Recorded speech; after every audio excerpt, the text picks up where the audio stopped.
Today we'll learn what is self-inductance or inductance in short.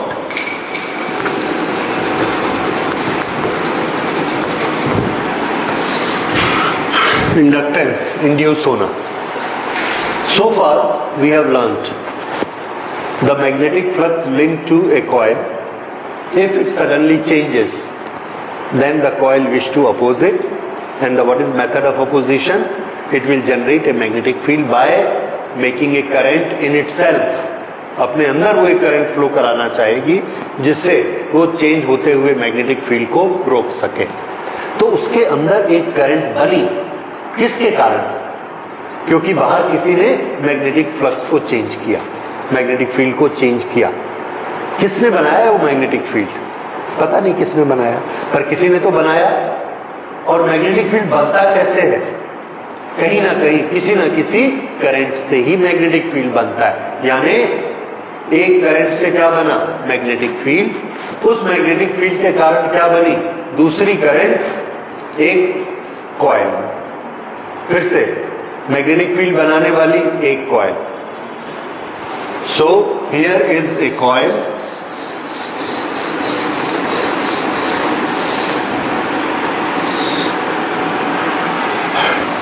इस coil के साथ magnetic flux link हुआ.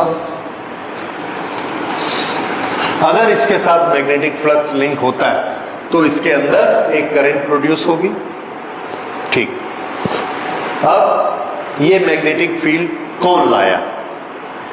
कोई ना कोई दूसरी करंट लाई. करंट किस में फ्लो हुई होगी? किसी ना किसी कॉइल में फ्लो हुई होगी. तो हमने क्या कहा कि देखिए कोई दूसरी कॉइल नहीं थी. The same coil we are using for flowing the current. तो कैसे हो गया? स्विच ऑन करिए. जैसे ही हम इसको स्विच ऑन करेंगे इसमें करंट फ्लो होगी, इसमें करंट फ्लो होगी, मैग्नेटिक फील्ड बनेगा. वो मैग्नेटिक फील्ड टच करेगा. किसको टच करेगा? इसी को टच करेगा. और जब इसी कॉइल को कोई मैग्नेटिक फील्ड टच करता है तो इसमें एक ईएमएफ पैदा होता है. ये क्या फिनोमिना है जो हम पढ़ रहे हैं इतने दिन से? Electromagnetic induction. इंडक्शन के लिए हमें क्या चाहिए? एक टच करने वाला मैग्नेटिक फील्ड, चेंज होता हुआ वेरिंग मैग्नेटिक फील्ड. लेकिन यहां पर उस वेरिंग मैग्नेटिक फील्ड को किसने बनाया? उस कॉइल ने खुद ही बनाया, क्योंकि हमने करंट उसी में ही दी. तो ये जो फिनोमिना है इसमें इंडक्टेंस भी हुआ, और इंडक्टेंस के लिए मैग्नेटिक फील्ड उसने सेल्फ ने बनाया, इसलिए इसका नाम सेल्फ इंडक्शन. Self induction.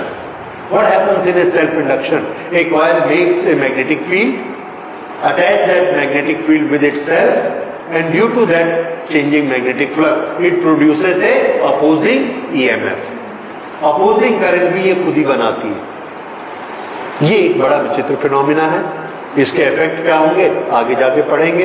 ये इफेक्ट होगा कि हमने एक ईएमएफ लगाया, इस डायरेक्शन में करंट फ्लो कराई. जैसे ही इसने मैग्नेट बनाया और इसके साथ अटैच किया, इसी कॉइल ने एक करंट और बना दी ऐसे. ये नेट करंट क्या हो गई? जीरो. तो हम क्या देखते हैं? हम स्विच ऑन कर रहे हैं, उसमें करंट जा ही नहीं रही है. What is the reason? The reason is this phenomena self inductance. कुछ बात समझ में आती है? ऐसा होता है. Okay.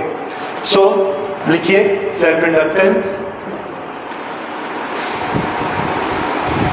When A current varies in, when a current flow in a coil, it produce a magnetic field.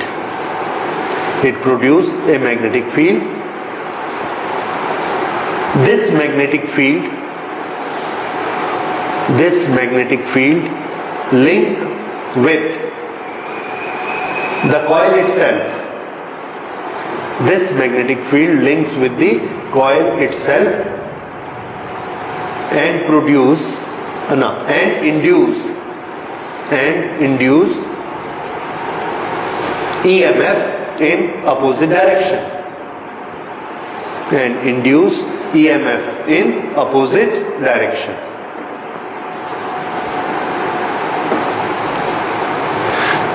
in itself. This phenomena is known as self-inductance. This phenomena is known as self-inductance. Okay, I will read it again. When current flow in a coil, it produces a magnetic field. This magnetic field link itself with the same coil, and due to EMI, electromagnetic induction, this induce an EMF in opposite direction. This phenomena is self inductance. इसी में current हम flow कराते हैं और इसी current के कारण इसमें एक उल्टा EMF बनता है because of this flux. Okay, now we want to study it further. किसी भी कॉइल में जब हम करंट फ्लो आई कराएंगे तो उसमें कुछ मैग्नेटिक फील्ड बनेगा, कुछ फ्लक्स बनेगा जो उसके साथ लिंक हो जाएगा. जैसे जैसे करंट को इंक्रीज करेंगे फ्लक्स भी इंक्रीज होता जाएगा and it depends upon the geometry of the coil. Coil में कितनी नंबर ऑफ टर्न्स हैं, कितना बड़ा एरिया, जितना बड़ा एरिया उतना फ्लक्स ज्यादा, जितनी नंबर ऑफ टर्न्स ज्यादा उतना मैग्नेटिक फील्ड ज्यादा, म्यू नॉट एन आई से. तो फ्लक्स किस पर डिपेंड करता है? फ्लक्स करंट पर डिपेंड करता है. फ्लक्स किसके प्रोपोर्शनेट होता है? The magnetic flux is proportionate to current. यहां से हम स्टार्ट करेंगे. Is it clear to you? जितनी ज्यादा करंट होगी उतना ज्यादा mu naught n I magnetic field होगा B.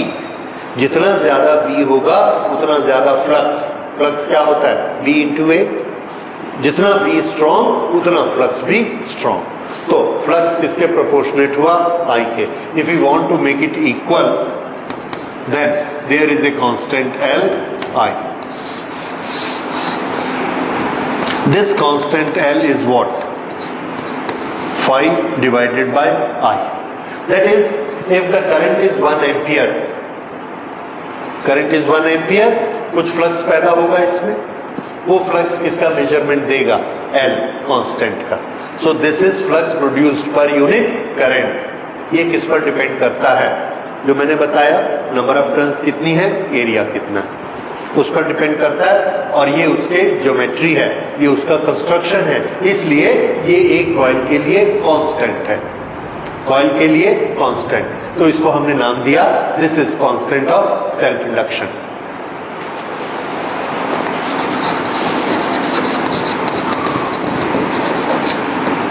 Constant of self induction, या इसको हम शॉर्ट में क्या कहते हैं?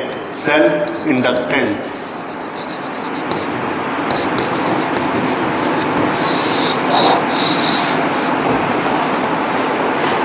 Self inductance L. तो ये L का फॉर्मूला बना पहला, that L is equal to phi upon I. ये L किस पर डिपेंड करता है? तो आंसर है L depends upon the geometry.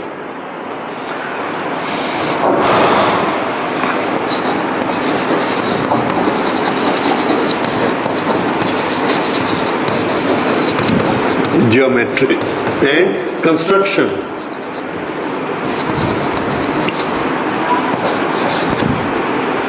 Coil, ऐसी वाली कॉइल जो सोलेनॉइड के शेप की कॉइल है जिसमें सेल्फ इंडक्शन होता है, उसके लिए अब से हम एक वर्ड यूज करेंगे and we will call it inductor. क्या नाम रखा इसका? इंडक्टर. सेल्फ हटा दिया, this is inductor. Okay, we want to find out value of L. Suppose there is a coil, let there be a coil, उसकी length कुछ होगी L,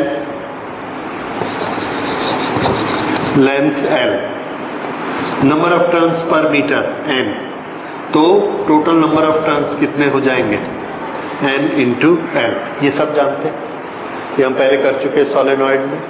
okay, if current I flow in it, if current is I, then how much is B? Mu naught N I. ठीक है, ये हम सबको मालूम है. B is equal to mu naught N I. ये जो B होता है ये यहां पर बनता बी। इस बी को एक टर्न के साथ लिंक करिए, फ्लक्स बनेगा कितना? जितना उसका area multiplied by B. So flux with magnetic flux with one turn, flux with one turn is equal to B into A. This B into A is mu naught N I into A, एक turn के साथ। और इसमें कितनी turn है? N into L total turns हैं। Therefore total flux linked is equal to mu naught N I A multiplied by N into L,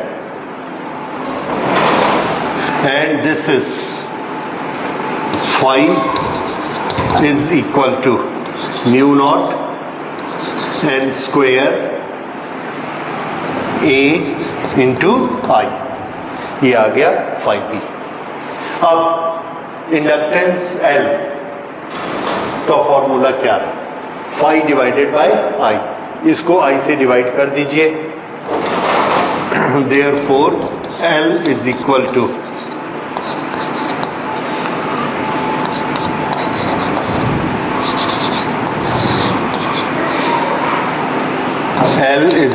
to mu naught N square A I upon I. I cancelled, so we get L is equal to mu naught N square A,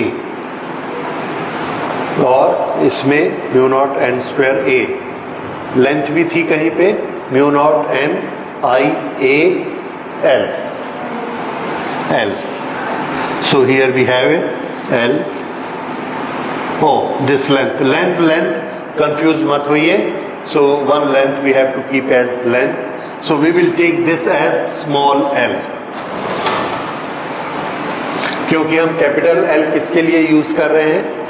constant of self induction, इसलिए यहां पर हमको length के लिए क्या ले लेना चाहिए? Small l, right? So this is small l and again this is small l.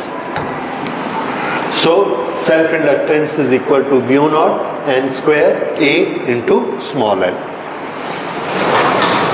अब इसमें n क्या है? Number of turns per unit length. A क्या है? एरिया। एरिया भी उसका कंस्ट्रक्शन का फीचर है। कितने नंबर ऑफ टर्न्स लपेटेंगे हम, ये भी उसके कंस्ट्रक्शन का फीचर है। और कितनी लंबी कॉइल बनाई जाएगी, ये भी उसके कंस्ट्रक्शन का फीचर है। तो सेल्फ इंडक्टेंस टोटली किस पे डिपेंड करता है? यस, कंस्ट्रक्शन पे डिपेंड करता है। जैसे हमने कैपेसिटर बनाया था, कैपेसिटेंस, वो किस पे डिपेंड करता है? एप्सिलॉन नॉट, उसका क्या फॉर्मूला था? एरिया और distance, epsilon not a upon D, याद आया? Okay, so A is area and D was distance between, that was also construction, उसका ज्योमेट्रिक पर डिपेंड करता था। ये वैसा ही एक चीज बना इंडक्टेंस। तो इंडक्टेंस किस पर डिपेंड करता है? इंडक्टर की ज्योमेट्री पे। This will remember like this. Okay, तो ये एल की वैल्यू आ गई, because for any one inductor these things are constant, so inductance for one inductor is also a constant. याद रखिए, capacitance for a given capacitor is a constant. आप charge बढ़ाइए, वोल्टेज बढ़ाइए, the voltage is proportionate to charge, the charge is proportionate to voltage, what does not change? C, constant. इसमें current, flux, they will keep on changing, what will not change? L, because constant of self induction depends upon the number of turns, तो number of turns तो change नहीं हो रही है। So this is the importance of it, bringing a constant. अब इसमें हम आगे लेते हैं सेल्फ इंडक्टेंस को और स्टडी करते हैं। whenever we change the current in a coil, फिर से उसी कॉइल में हमने करंट को चेंज किया, और ये जो अब चेंज किया इसका अब हम एक रेट बनाते हैं। rate means what? Change of current in 1 second. फिर से I tell you, there was a current 0 ampere in a solenoid, in a coil. We made it 10 ampere. 0 से 10 and it has taken 2 second time. Current को बढ़ाया, 0 से बढ़ के कितनी हो गई? 10 एम्पियर. टाइम कितना लगा? 2 second. What is the rate of change of current? Yes, 5 ampere per second. 2 second में 10 एम्पियर पहुंच गई. तो ये हमने एक क्वांटिटी पढ़ी, कौन सी? Rate of change of current. अगर करंट ऐसे चेंज होती है तो बी भी चेंज होगा, और अगर बी चेंज होता है तो फ्लक्स भी चेंज होगा, और अगर फ्लक्स चेंज होता है तो जो इंड्यूस्ड ईएमएफ बनता है वो प्रोड्यूस हो जाएगा. वो जो इंड्यूस्ड ईएमएफ है वो कितना होता है? E is equal to d phi by d t. अब इसके पहले की सिचुएशन जो मैंने आपको एक्सप्लेन की उसको मैं नोट करता हूं. When current change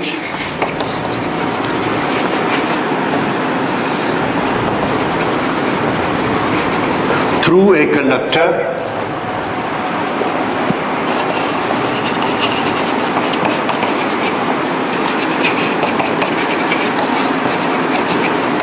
at the rate of di by dt. Change of current divided by time. Then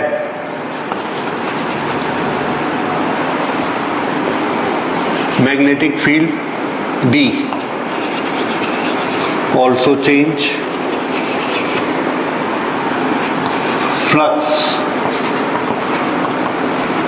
linked also change, and this induce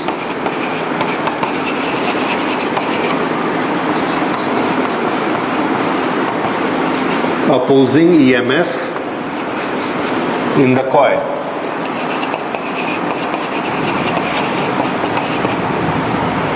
This induce opposing EMF in the coil.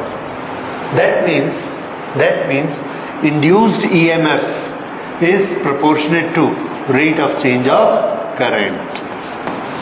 Yeah. This is proportionate to rate of change of current. फिर से इसको मैं specify करता हूं, ऐसा लिखते हैं. That EMF is equal to minus d phi by dt, and this is equal to minus d by dt. phi किसके बराबर होता है? This phi is equal to b into a. No, इसको मैं दूसरे तरीके से बनाता हूं. phi, ये phi किसके बराबर होता है? L into I, इंडक्टेंस में, इंडक्टर में. So I use this dLi upon dt. ये आ गया. Now this is equal to minus L is constant. It does not change when the current is changing. L constant है इसलिए differentiation के बाहर आ जाएगा.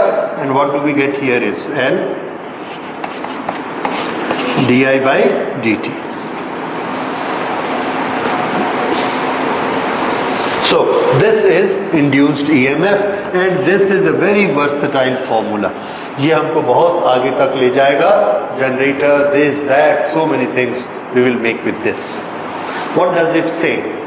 It says that EMF induced कहाँ? In the coil. EMF induced across the coil is equal to rate of change of current. कहाँ current? Same coil, because it is self inductance. जिस current में coil है उसी पे एक उल्टा EMF पैदा होता है अपने ही करंट को अपोज करने के लिए. और वो EMF किस पर डिपेंड करता है? रेट ऑफ चेंज पे. रेट ऑफ चेंज क्या होता है? Rate of change of current, current कितनी फास्ट, कितनी जल्दी चेंज होती है. 0 to 10 एम्पियर 5 सेकेंड में पहुंची. एक सेकेंड में कितनी चेंज हुई? 2.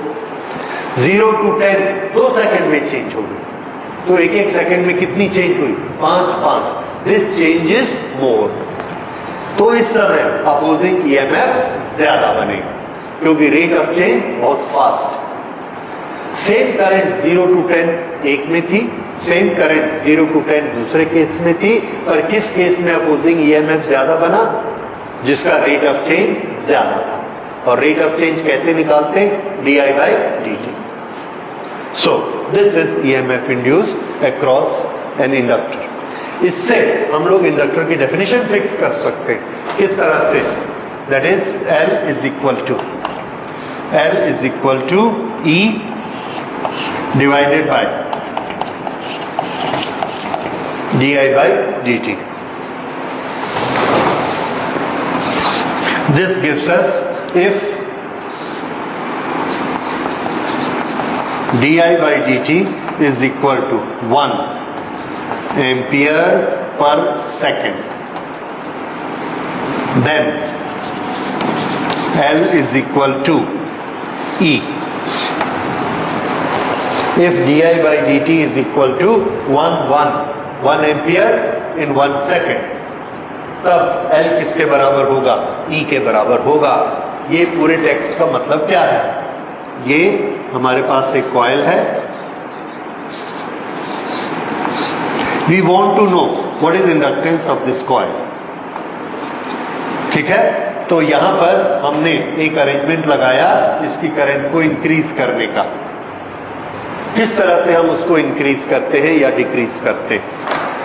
इस तरह से इंक्रीज करते हैं कि 10 सेकंड में वो 0 to 10 हो जाए। तो रेट ऑफ चेंज क्या हुआ?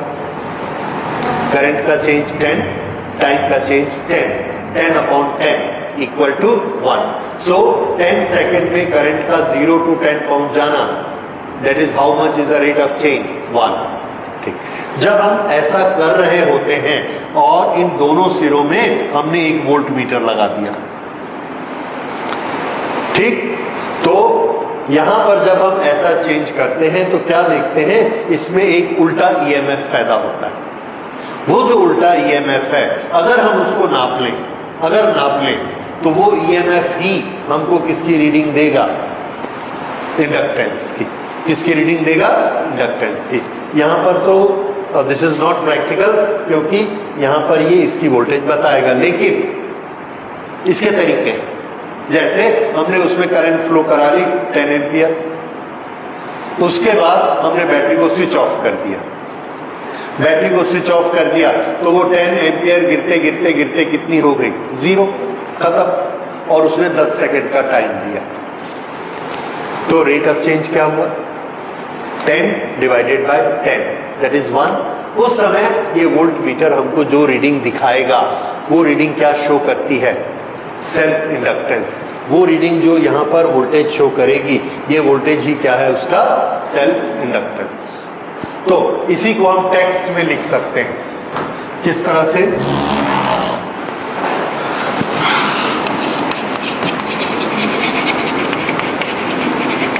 Self inductance of A coil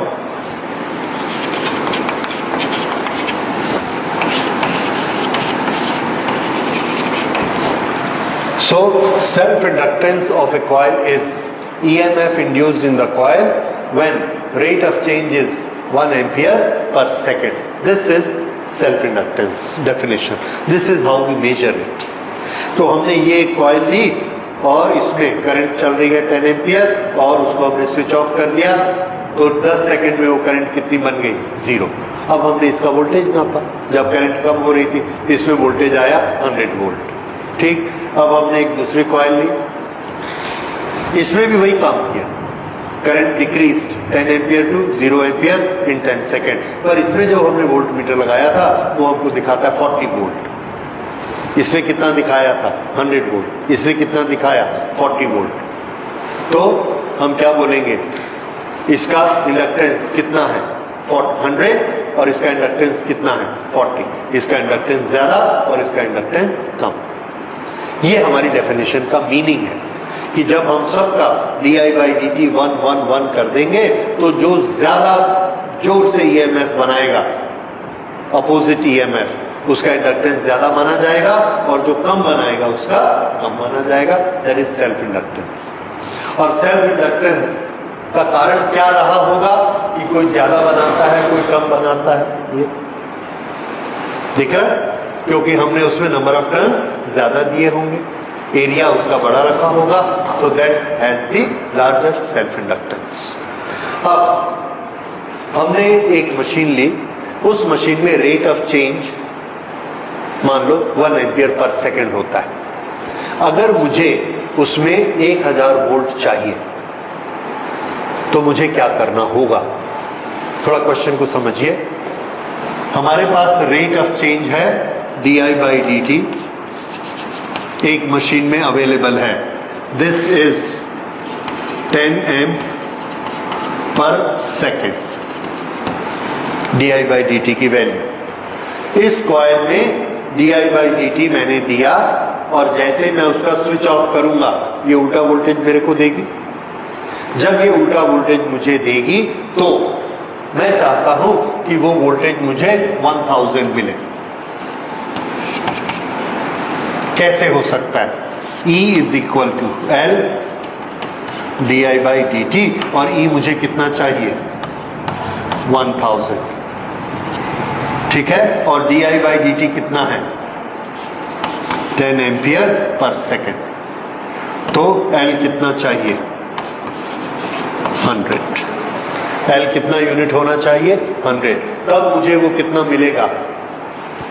तब मुझे वोल्ट कितना मिलेगा? 1000 वोल्ट। अब मुझे 20,000 वोल्ट चाहिए, बताइए इंडक्टेंस कितना लगेगा?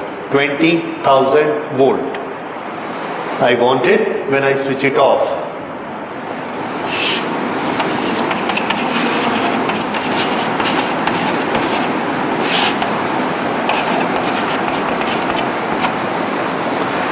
L is 2000 unit. ये मुझे इस तरह से जो इंड्यूस्ड ईएमएफ है वो हमें कैसे मिलता है? E is equal to L di/dt, इससे मिलता है। और इंडक्टेंस भारी होगा, ज्यादा नंबर ऑफ टर्न्स होंगे तो L की वैल्यू ज्यादा होगी। अब इसमें डिफरेंट सिचुएशंस देखिए कि L किस तरह से काम करता है। L किस तरह से काम करता है उसे हम ऐसे देखते हैं। ये एक इंडक्टर लगाया, इसका इंडक्टेंस है L। हमने एक्शन क्या लिया? Switch on. स्विच ऑन करेंगे तो करंट का क्या होगा? 0 to I इंक्रीज होगी। ये जैसे ही ये इंक्रीज होगी इसके अंदर क्या पैदा हो जाएगा? इंडक्टेंस के कारण एक ईएमएफ। कितना ईएमएफ? ये माइनस क्या शो करता है? The EMF has a tendency to oppose the current. तो अगर करंट ऐसे ईएमएफ के कारण है तो ये कैसा ईएमएफ बनाएगा? Opposite direction. ये जो अपोजिट डायरेक्शन में ईएमएफ है ये इस बनने वाले ईएमएफ को कैंसिल कर देगा। अगर ये इसको कैंसिल कर देगा तो हमको इसमें शुरू में करंट कितनी दिखेगी? आई। शुरू में करंट कैसी होगी? बहुत कम। धीरे धीरे इसकी एनर्जी, इसके पास ज्यादा एनर्जी नहीं होती अपनी, इसकी एनर्जी के कारण इसकी करंट का इंक्रीज होता जाएगा and it will reach to I. So what is the effect? Effect is there is a delay. Oppose.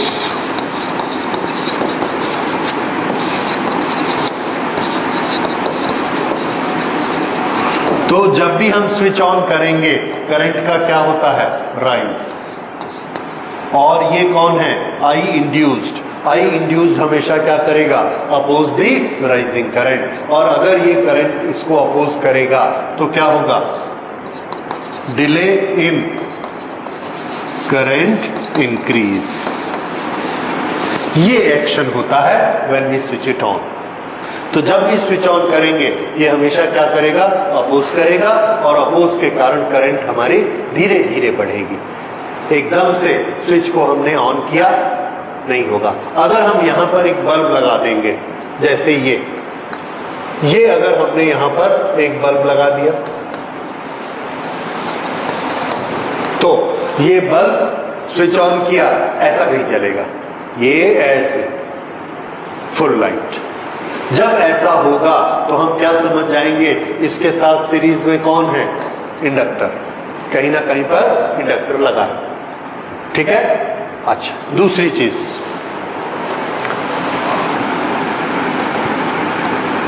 Rise slowly. अब इसमें हमको बड़े मजेदार क्वेश्चन आते हैं, जैसे ये कॉइल है,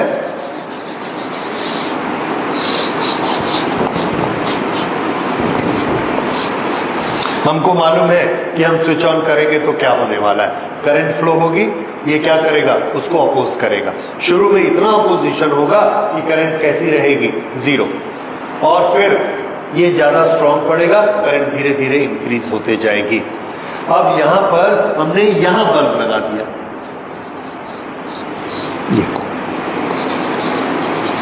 ये बल्ब कैसे बिहेवियर करेगा, जब हम स्विच ऑन करते हैं उस इंस्टेंट पर थोड़ी देर बाद और थोड़ी देर बाद। तो सुनिए, जैसे ही हम स्विच ऑन करते हैं, करंट यहां से दौड़ी, इसने अपोज किया पूरी ताकत से और करंट को कितना बना दिया, जीरो। करंट को पहुंचना कितना है, 10 एम्पियर। तो शुरू में इसके अपोजिशन के कारण क्या रहती है, जीरो, फिर ये और पावर भेजता है, वो हो जाती है 1 एम्पियर, फिर 2 एम्पियर, फिर 3 एम्पियर, टोटल कितनी हो जाएगी, 10 एम्पियर। तो शुरू में यहां से जो करंट ऐसे गई, इस करंट के पास जाने के लिए ये दो रास्ते हैं, इस जंक्शन से, इधर से भी जा सकती है, इधर से भी जा सकती है। तो इसने करंट को नहीं जाने दिया, तो पूरी करंट कहां से जाएगी, बल्ब से जाएगी। अगर पूरी करंट बल्ब से जाएगी तो बल्ब तेजी से जलेगा, ठीक है। जब ये तेजी से जलेगा तो ग्लो फर्स्ट बल्ब, उसके बाद इसने करंट को अलाउ किया, 0, 1, 2, 3, 4, बाद में इसने बोला जितना फ्लो होना हो, इट डजंट बॉदर, उसने अपोज करना छोड़ दिया, क्योंकि करंट का रेट ऑफ चेंज 0 हो गया, करंट का बढ़ना बंद हो गया। इसमें भी एक बहुत फाइन चीज आपको समझनी है कि पहले क्यों अपोज करता है और बाद में क्यों छोड़ देता है। शुरू में जो इसका di/dt होता है, E is equal to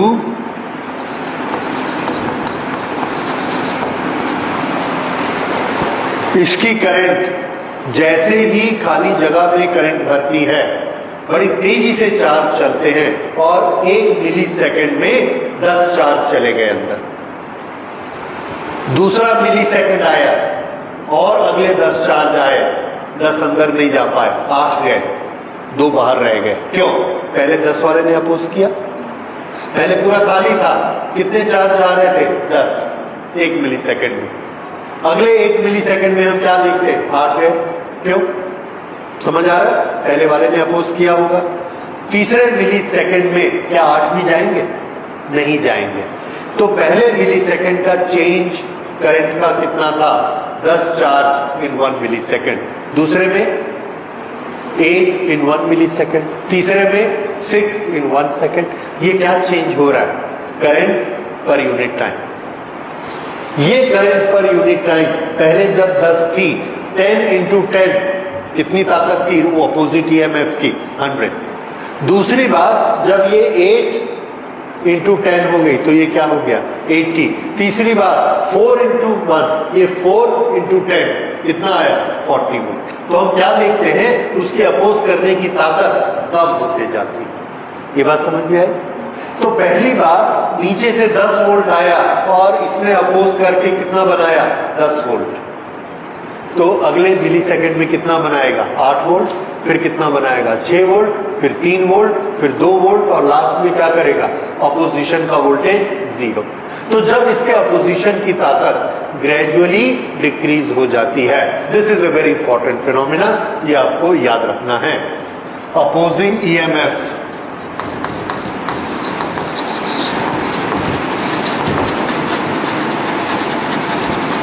gradually tapers of.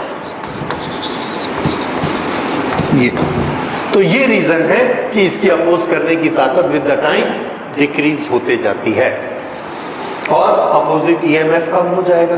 अब फिर से सुनिए, नीचे से लग रहा है 10 वोल्ट, इसमें बनाया 10 वोल्ट, रिजल्टेंट कितना? 0। 0 वोल्ट की करंट क्या होती है? 0। 1 मिली सेकेंड के बाद ऊपर वाला कितना हो गया? 9 वोल्ट। नीचे वाला अभी भी कितना? बैटरी का 10 वोल्ट। रिजल्ट आ गया कितना? 1 वोल्ट। थोड़ी सी करंट अलाउ हुई। थोड़ी देर बाद ये पोजीशन डाउन होते जा रहा है, ये कितना हो गया? 4 वोल्ट। ये अभी भी कितना है? 10 वोल्ट। कितना आ गया? 6 वोल्ट। करंट बढ़ गई। इस तरह से करंट बढ़ते जाती है और लास्ट में ये कितना हो गया? पोजीशन 0। तो ये कितना हो गया? 10 वोल्ट। फुल करंट फ्लो होनी शुरू हो गई। इस तरह से करंट इसमें विद द टाइम धीरे धीरे इंक्रीज होते जाती है। ओके, सो इसका ग्राफ हम लोग पढ़ेंगे। टाइम तो शुरू में करंट बड़ी तेजी से इंक्रीज होती है, ये ऐसे, और फिर sorry not like this, slope हमेशा इधर ही रहेगा ऐसे, और लास्ट में जाके ये क्या हो जाती है? फुल आई। इसके बाद वो और नहीं बढ़ती क्योंकि उसको बनना ही उतना है। This is time versus current in inductor. तो ये इतने कुछ टाइम में ये फुल वैल्यू आ जाती है, लेकिन तब तक अपोज करेगी। अच्छा, अब हम वापस इस पर आते हैं। शुरू में ये पूरा अपोज कर रहा था, इसमें करंट कितनी जा रही थी? आउट ऑफ 10 0, तो पूरी 10 यहां से जा रही थी, या 10 नहीं, जितनी भी जा रही थी। बाद में धीरे धीरे इसमें करंट बढ़ते चली गई और लास्ट में जाके इसने अपोजिट ईएमएफ बनाना बंद कर दिया। अगर इसने अपोजिंग ईएमएफ बनाना बंद कर दिया तो पूरी करंट इसमें से जाने लगी, क्योंकि ये कॉपर का बना हुआ है और इसका रेसिस्टेंस बहुत कम है, तो पूरी करंट इसमें से जाएगी। अब इधर देखिए, अगर पूरी करंट इसमें से जाएगी तो इसमें से कितनी करंट जाएगी? तो आंसर है इसमें कोई करंट नहीं जाएगी। करंट को दो रास्ते मिले हैं, इसका रेसिस्टेंस कॉपर के कारण 0 है, इसका रेसिस्टेंस टंगस्टन के कारण हाई है। तो कहां से जाना पसंद करेगी? पहले इधर से क्यों नहीं गई थी? क्योंकि इसने उल्टा ईएमएफ बनाया हुआ था। अब इधर से जा रही है तो इसमें से नहीं जाएगी। जब इसमें से नहीं जाएगी तो बल्ब का क्या होगा? बंद हो जाएगा। सो बल्ब के लिए स्टोरी क्या बनी? ग्लोज फर्स्ट, डिम, और उसके बाद स्टॉप ग्लोइंग। ये जब बल्ब इसके पैरेलल में रहता है। समझ में आया? फिर से इधर देखिए, ये एक ऐसा सर्किट है बल्ब, और ये बल्ब कैसा लगा हुआ है? सीरीज। इनिशियली इसने अपने अंदर से कितनी करंट जाने दी? No current. पूरा का पूरा इसने अपोज किया। अगर इसके अंदर से कोई करंट नहीं है तो बल्ब में भी कोई करंट नहीं है, तो bulb initially no glow, initial no glow. उसके बाद धीरे धीरे इसका ईएमएफ वीक पड़ा, ये करंट आनी शुरू हो गई, तो उसके बाद क्या होगा? Slowly light up, slowly lights up, और फाइनली फुल ग्लो। इसको देखिए, पहले इनिशियली कैसा होता है? फुल ग्लो, फिर डिम होता है और फाइनली स्टॉप ग्लोइंग। ये बल्ब कैसा लगा है? सीरीज में। ये बल्ब कैसा लगा है? सॉरी, ये पैरेलल में और ये सीरीज में। दोनों का बिहेवियर समझ आया?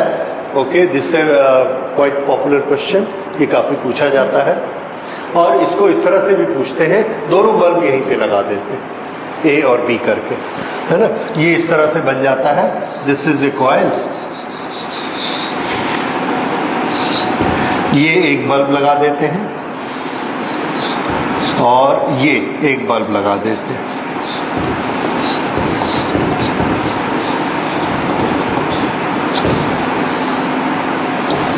और हमसे क्या पूछा जाता है, when we switch on it, when we switch it on, what happens to the bulb? B1 का क्या होगा? इनिशियली फुल जलेगा। क्यों? इसकी करंट बंद है। नो, ऐसे नहीं लगाना चाहिए मुझे, let me correct it a little. ये इसके साथ लगा देते हैं। इनिशियली ये अपोज करेगा तो फुल करंट इसमें से जाएगी। सो B1 इनिशियली जलेगा और B2 बंद रहेगा। और उसके बाद थोड़ी देर बाद क्या होगा, जब इसमें करंट फ्लो होने लगेगी तो B2 जलेगा और B1 बंद हो जाएगा।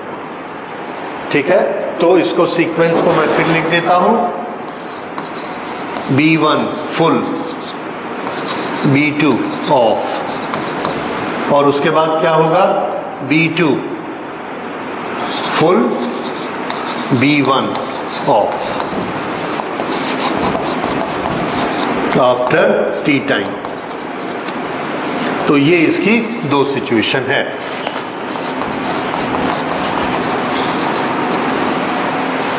ये याद रखिए।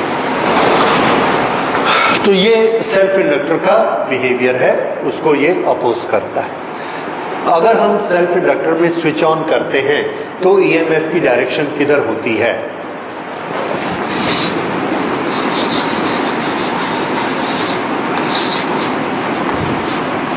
स्विच ऑन, ये डायरेक्शन है अप्लाइड ईएमएफ, अप्लाइड ईएमएफ। तो ये डायरेक्शन किसकी होती है? This direction will be opposing EMF या इंड्यूस्ड ईएमएफ। करंट का क्या हो रहा है? Current rise.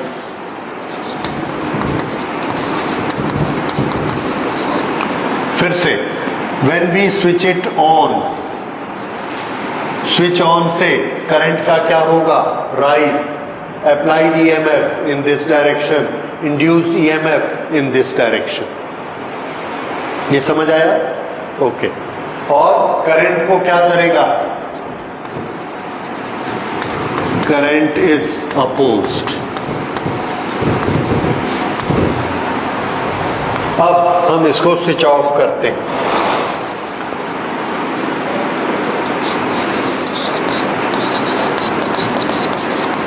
जब हम इसको स्विच ऑफ करेंगे तो करंट जो पहले आई थी वो कितनी बनने जाएगी? जीरो। आई से क्या हो जाएगी? जीरो। और ऐसी करंट को क्या बोलेंगे? डिक्रीज।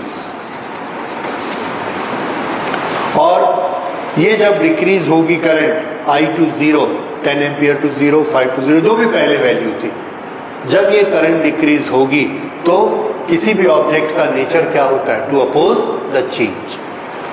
अगर करंट डिक्रीज होती है then inductor will oppose the change.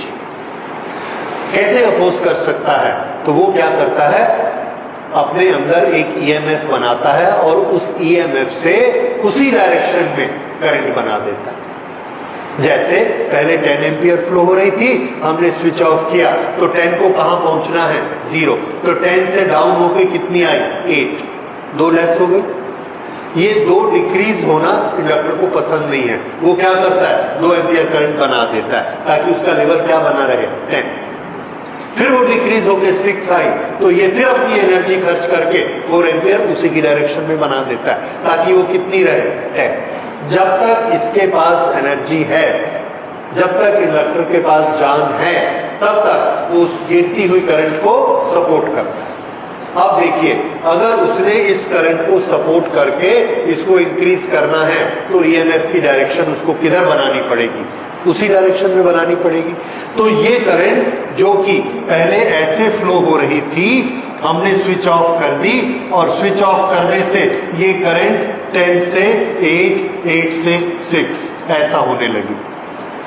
अब ये इस करंट को सपोर्ट करके क्या कर देना चाहता है, ये करंट ये पैदा करना चाहता है इसी डायरेक्शन में, तो इसको ईएमएफ भी क्या बनाना पड़ेगा, उसी डायरेक्शन में। तो ईएमएफ की डायरेक्शन कैसी हो गई, ये वाला ईएमएफ इंड्यूस्ड। जो भी ये कॉइल ईएमएफ बनाएगी उसके लिए हम क्या वर्ड यूज करेंगे, ईएमएफ इंड्यूस्ड। ये ईएमएफ इंड्यूस्ड की डायरेक्शन इधर, और यहां देखिए ईएमएफ इंड्यूस्ड की डायरेक्शन किधर, इधर, यहां पर किधर, इधर। क्यों, यहां पर हम जबरदस्ती क्या कर रहे थे, करंट इज राइजिंग, करंट को बढ़ा रहे थे तो ये उसको अपोज कर रहा था, और यहां पर हम क्या कर रहे हैं, करंट को डिक्रीज कर रहे हैं तो ये उसको सपोर्ट कर रहा है। ओके, ये नेचर याद रखिए। whenever there is a rise in the current, the inductor will oppose, and whenever there is a fall in the current, the inductor will support. This is a very fundamental thing you should understand कि inductor के EMF की direction कौन decide करता है, answer current. Current की कौन सी characteristic decide करती है, क्या करंट की डायरेक्शन डिसाइड करती है, नो। क्या डिसाइड करता है, it is decided weather current is increasing और करंट इज डिक्रीजिंग, इससे वो डिसाइड होती है। So when the current increase, current is opposed. कब अपोज होती है, व्हेन करंट इंक्रीज। जब करंट इंक्रीज होती है तो करंट का क्या किया जाता है, अपोजिशन, और इस अपोजिशन के कारण इंड्यूस्ड ईएमएफ इधर होता है, उल्टा। और ये when the switch is off, current decrease. When the current decrease, तो induced EMF is in the direction of current.